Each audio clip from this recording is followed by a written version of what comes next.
Greetings, loved ones.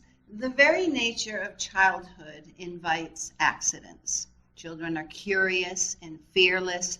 They run, they climb, they jump, and they explore. Children's motor skills usually outpace their cognitive skills, allowing them to approach danger without recognizing it.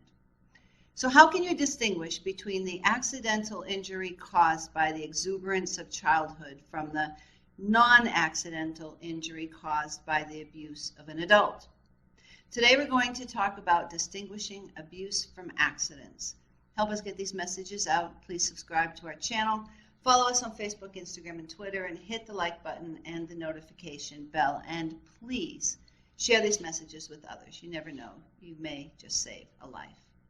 Again, I'm going to pose the question. How can you distinguish between the accidental injury caused by the exuberance of childhood from the non-accidental injury caused by the abuse of an adult? If an injury is accidental, there should be a reasonable explanation of how it happened. When observing injury you suspect might be the result of abuse, here are some things to consider. 1. Where is the injury? Certain locations on the body are more likely to sustain accidental injury, like the knees, elbows, shins, the forehead. All are parts of the body which can be injured during an accidental fall or bump. Protected or non-protuberant parts of the body, such as the back, the thighs, the genital area, buttocks, the backs of the legs or face, are less likely to accidentally come in contact with objects which could cause injury. For example, bruised knees and shins on a toddler are likely to be the result of normal age-related activity. Bruises on the lower back are less likely to be non-accidental. Another thing to consider is how many injuries does the child have? Are there several injuries occurring at one time or over a period of time? The greater the number of injuries, the greater the cause for concern. Unless involved in a serious accident, a child is not likely to sustain several different injuries accidentally. Also, injuries in different stages of healing can suggest a chronological pattern of occurrence. Another thing to consider is what are the size and shape of the injury? Many non-accidental injuries are inflicted with familiar objects such as a stick, a board, a belt, or a hairbrush. The marks that result bear strong resemblance to the object that was used. For example, welts caused by beating a child with an electrical cord might be loop-shaped. A belt might cause bruises in the shape of the belt buckle. Accidental marks resulting from bumps and falls usually have no defined shape. Another thing to consider is, does the description of how the injury occurs seem likely?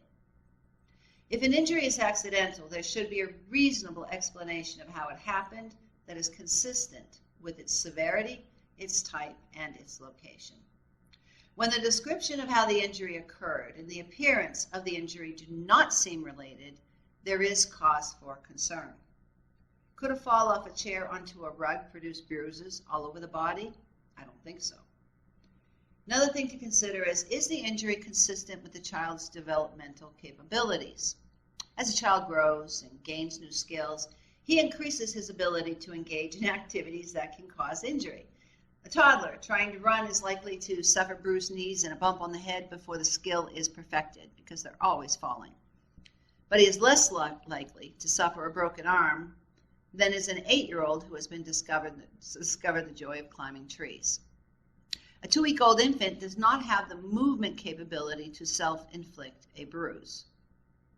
So I want you to know that accidents do happen. Parents are not perfect. Injuries occur which may have been avoided. Still, accidents of this nature should not happen repeatedly. According to the CDC, over half of all the children in the world, that's 1 billion children ages 2 to 17, experience violence every year. The question is not if you'll encounter a victim of violence. The question before God is, what will you do when you do encounter them? You could be the person who saves a life. You are called. We are all called to be champions for justice. And if you're a victim of violence, please listen to me. I want you to know that you are valued, You are loved. You're intelligent. And yes, you are worthy. God does not want you to suffer violence. He wants you to live free from violence in peace and tranquility. There is a way out. I want you to know it's not your fault. Abuse is not love. And most of all, you are not alone. If you're a victim of violence, reach out to someone today. If you find yourself in a dangerous situation, call 911 for help. If you know of a child suffering violence, tell the authorities. In our next episode, we will continue discussing abuse, accidents, and supervision, and pose the question, when is it all right to leave your child alone? Until then, God bless you.